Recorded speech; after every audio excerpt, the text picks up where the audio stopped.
Station 11 by Emily St. John Mandel. Part 6, The Airplanes, Chapters 40, 41. Chapter 40. 2 weeks later, just before the old world ended, Miranda stood on a beach on the coast of Malaysia looking out at the sea. She'd been delivered back to her hotel after a day of meetings where she'd spent some time finishing a report and eating a room service dinner. She planned on going to bed early, but through the window of her room she could see the lights of the container ship fleet on the horizon, and she'd walk down to the water for a closer look.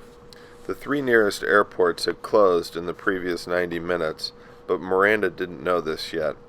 She'd been aware of the Georgia flu, of course, but was under the impression that it was still a somewhat shadowy health crisis unfolding in Georgia and Russia. The hotel staff had been instructed to avoid alarming the guests, so no one mentioned the pandemic as she crossed the lobby, although she did notice in passing that the front desk seemed understaffed. In any event, it was a pleasure to escape the coffin chill of the hotel air conditioning, to walk down the well-lit path to the beach and take off her shoes to stand barefoot in the sand. Later that evening she would find herself troubled and at moments even a little amused by the memory of how casually everyone had once thrown the word collapse around, before anyone understood what the word truly meant. But in any event, there had been an economic collapse, so everyone called it at the time. Now the largest shipping fleet ever assembled lay 50 miles east of Singapore Harbor. 12 of the boats belonged to Neptune Logistics, including 2 new Panamax-class vessels that had yet to carry a single cargo container, decks still gleaming from the South Korean shipyards, ships ordered in a moment when it seemed the demand would only ever grow, built over the following 3 years while the economy imploded, unneeded now that no one was spending any money. Earlier that afternoon, in the subsidiary office, Miranda had been told that the local fishermen were afraid of the ships. The fishermen suspected a hint of the supernatural in these vessels, unmoving hulks on the horizon by day, lit up after dark. In the office, the local director had laughed at the absurdity of the fishermen's fears, and Miranda had smiled along with everyone else at the table. But was it so unreasonable to wonder if these lights might not be quite of this earth? She knew the ships were only lit up to prevent collisions, but it still seemed to her that as she stood on the beach that evening that there was something otherworldly in the sight. When her phone vibrated in her hand, it was Clark Thompson, Arthur's oldest friend, calling from New York. "Miranda," he said, after some awkward preliminaries, "I'm afraid I'm calling you with some rather bad news. Perhaps you should sit down." "What happened?" "Miranda, Arthur died of a heart attack last night. I'm so sorry." "Oh, Arthur." Clark hung up the phone and leaned back in his chair. He worked at the kind of firm where doors are never closed unless someone's getting fired, and he was aware that by now he was no doubt the topic of speculation all over the office. Drama. What could possibly be happening in Clark's office? He had ventured out once for coffee, and everyone had arranged their faces into neutral yet concerned expressions as he passed. That, "No pressure, but if there's anything you need to talk about, look." And he was having one of the worst mornings of his life, but he derived minor satisfaction from saying nothing and depriving the gossips of fuel. He drew a line through Miranda Carroll's name, lifted the receiver to call Elizabeth Colton, changed his mind, and went to the window. A young man on the street below was playing a saxophone. Clark opened his window, and the room was flooded with sound, the thin notes of the saxophone on the surface of the oceanic city, a blare of hip-hop coming from a passing car, a driver leaning on his horn at the corner. Clark closed his eyes, trying to concentrate on the saxophone, but just then his assistant buzzed him. "It's Arthur Leander's lawyer again," Tabitha said. "Shall I tell him you're in a meeting?" "Bloody hell, does the man never sleep?" It had been Heller who had left the voicemail at midnight in Los Angeles, 3 a.m. in New York. "An urgent situation, please call immediately." And Heller who had been up and working when Clark called him back at 6:15 a.m. in New York, 3:15 in L.A. They agreed that Clark should be the one to call the family because Clark had met Arthur's family once, and it seemed kinder that way. Clark had decided also to also notify the ex-wives, even the most recent one, whom he didn't like very much, because it seemed wrong to let them read about it in the newspaper. He had an idea, too sentimental to speak aloud, and he knew none of his divorced friends would ever own up to it, that something must linger, a half-life of marriage, some sense of memory, of love that even if obviously not the thing itself. He thought these people must mean something to one another, and if they didn't like, even if they didn't like one another anymore. Heller had called him again a half hour later to confirm that Clark had notified the family, which of course Clark hadn't, because 3:45 a.m. in Los Angeles is also 3:45 a.m. on the west coast of Canada, where Arthur's brother lived, and Clark felt that there were limits to how early one should call anyone for any reason. Now it was still 9 a.m. in New York, 6 a.m. on Heller's coast, and it seemed obscene that this man, who'd apparently been up all night, was still up and working. Clark was beginning to imagine Heller as sort of a bat, some kind of sinister night-living vampire lawyer who slept by day and worked by night. Or maybe just an amphetamine freak. Clark's thoughts wandered to a particularly exciting week in Toronto, 18 or 19 years old, when he and Arthur had accepted some pills from a new friend at a dance club and stayed up for 72 hours straight. "You want to take that call? You want to take the call?" Tabitha asked. "Fine, put him through, please."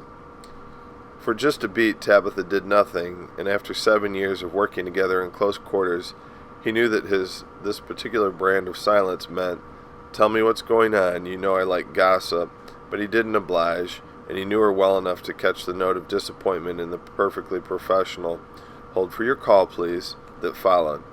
"Clark? Heller here." "So I gathered," Clark said. There was something obnoxious, he thought, in people who introduced themselves by their surnames while calling one by one's first. "How are you, Gary? We haven't spoken in a solid 90 minutes. Hanging in, hanging in. Clark mentally added this to his private list of most hated banalities. "I went ahead and notified the family," Heller said. "Why? I thought we agreed." "I know you didn't want to wake up the family, but with this kind of thing, a situation like this, you have to wake up the family. You actually want to wake up the family, you know? Actually more decent. You want the family to know before someone leaks something, a photo, a video, whatever, and then Entertainment Weekly calls the family for comment, and that's how they find out about it. Think about it. I mean, the man died on stage." "Right," Clark said. "I see." The saxophonist had disappeared. The gray of the November sky reminded him that he was about due for a visit to his parents in London.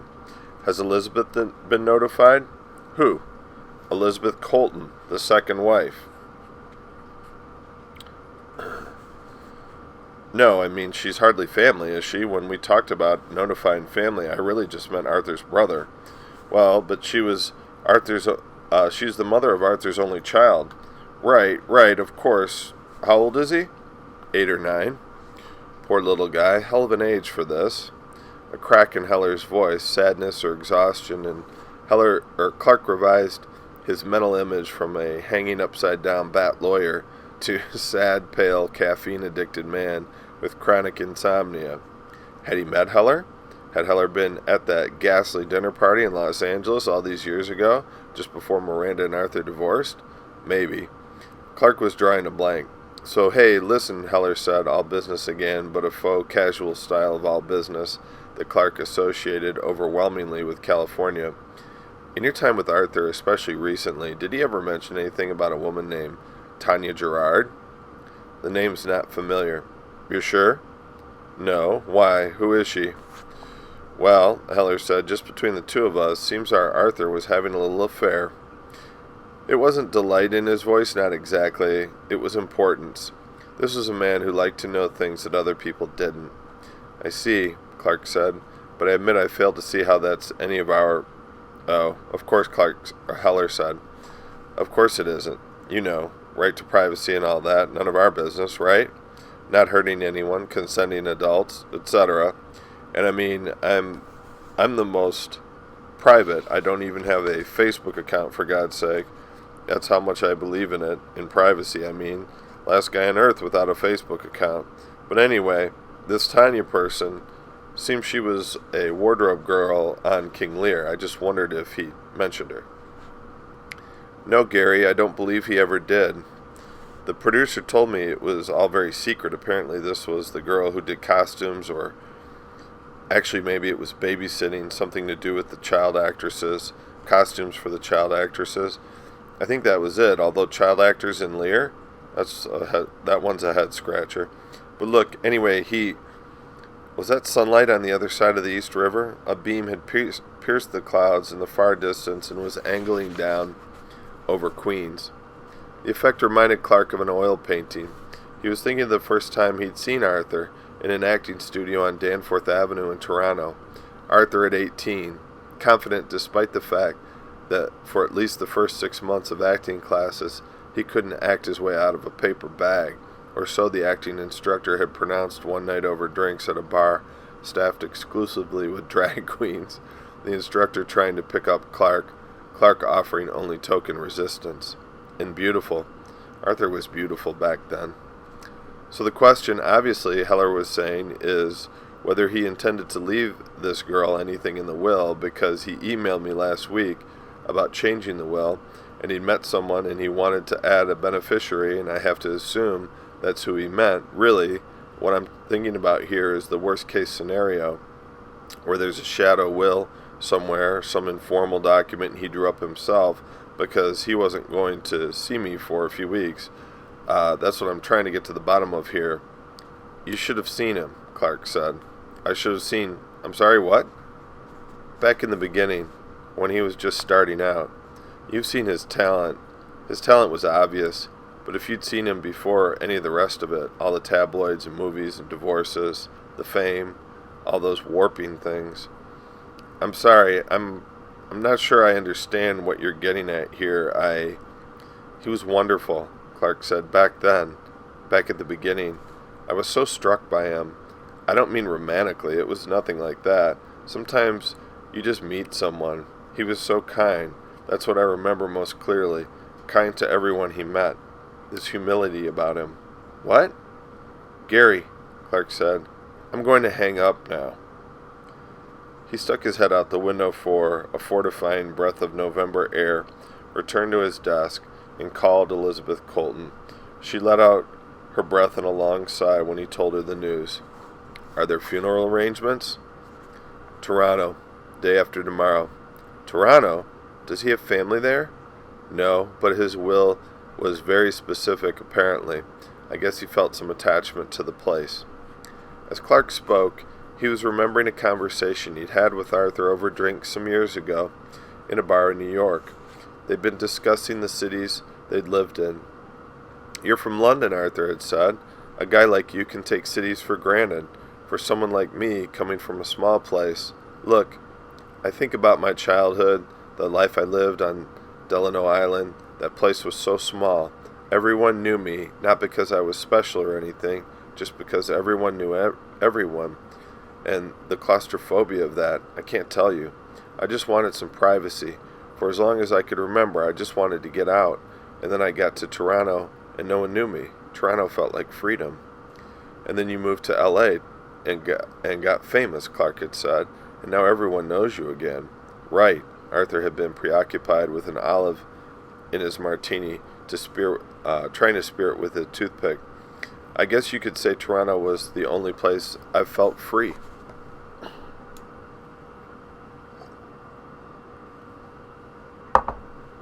Clark woke at 4 a.m. the next morning and took a taxi to the airport. These were the hours of near misses, the hours of miracles, visible as such only in hindsight over the following days. The flu was already seeping through the city, but he hailed a taxi in which the driver wasn't ill, and no one contagious had touched any surface before him, and from this improbably lucky car, he watched the streets passing in the pre-dawn dark, the pale light of bodegas with their flowers behind plastic curtains, a few shift workers on the sidewalks. The social media networks were filled with rumors of the flu's arrival in New York, but Clark didn't partake of social media and was unaware. At John F. Kennedy International Airport, he passed through a terminal in which he managed by some choreography of luck to avoid passing too close to anyone who was already infected. There were several infected people in that particular terminal by then, and managed not to touch any of the wrong surfaces, managed in fact to board a plane filled with similarly lucky people, the 27th to last plane ever to depart from that airport, and through all of this, he was so sleep deprived he stayed up too late packing. He was tired and caught up in the thoughts of Arthur, in listening to Coltrane on headphones, and working half-heartedly at the 360-degree reports once he found himself at the departure gate, that he didn't realize he was on the same flight as Elizabeth Colton until he glanced up and saw her boarding the plane with her son. It was a coincidence, but not an enormous coincidence. On the phone the other day, he told her about the flight he was planning on taking, 7 a.m., to get to Toronto before the predicted snowstorm arrived and snarled the airports, and she'd said she would try to get on the same flight. And then there she was, in the dark suit, her hair cut short but instantly recognizable, her son by her side. Elizabeth and Tyler were in first class, and Clark was in economy.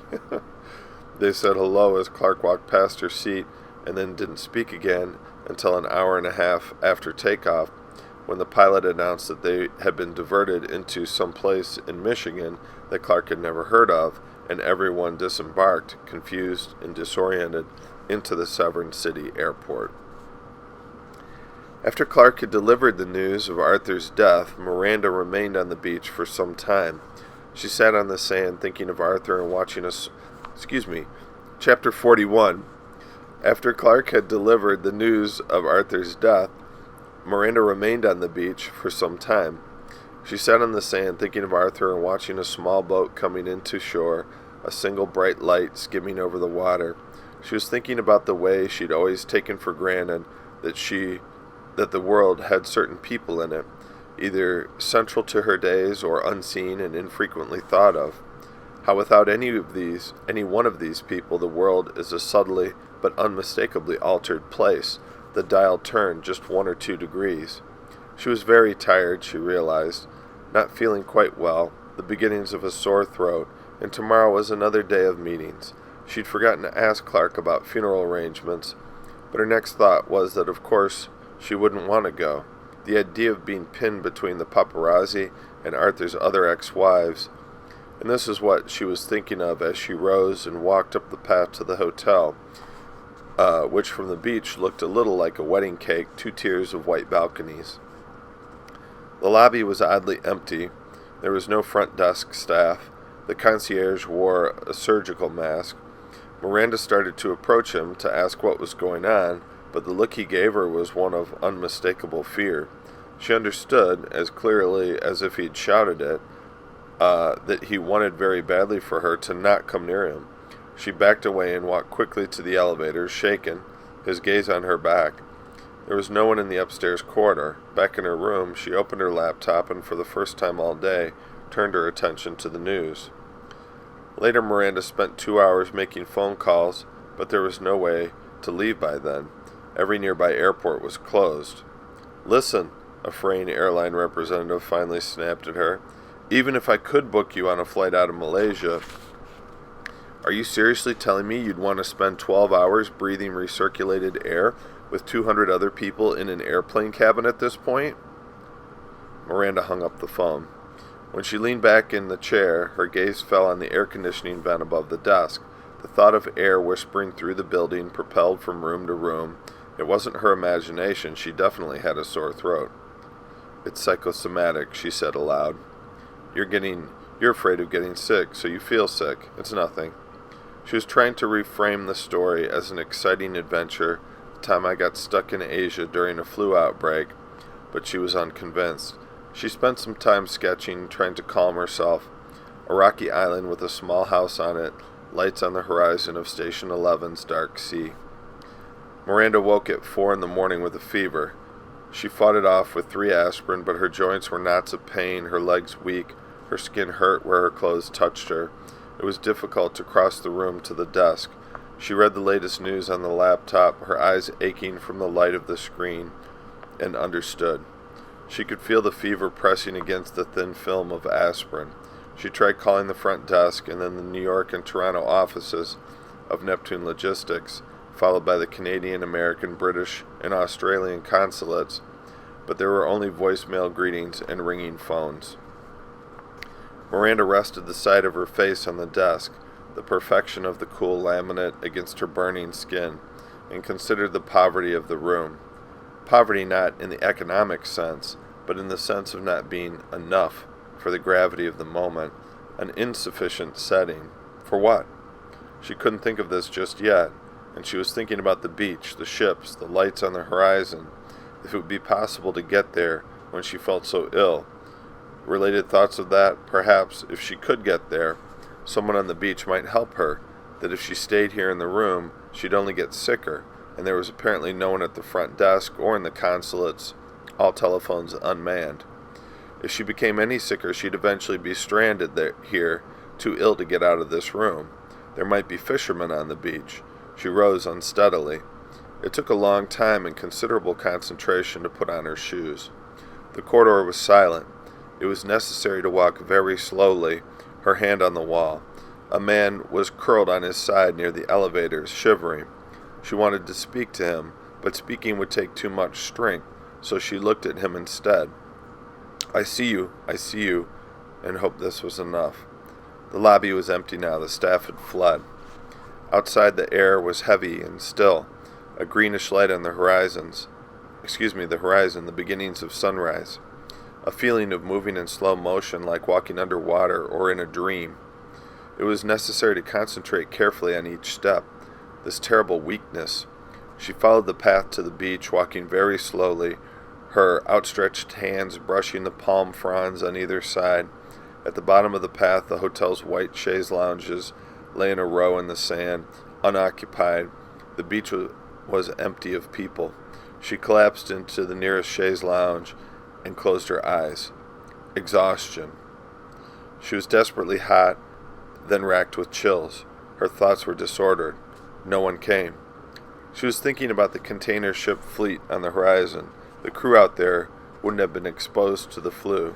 Too late to get to a ship herself now, but she smiled at the thought that there were people in this reeling world who were safe.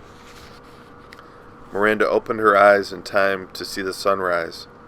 A wash of violent color, pink in streaks of brilliant orange, the container ships on the horizon, suspended between the blaze of the sky and the water aflame, the seascape bleeding into confused visions of Station 11, its extravagant sunsets, and its indigo sea. The lights of the fleet fading into morning, the ocean burning into sky.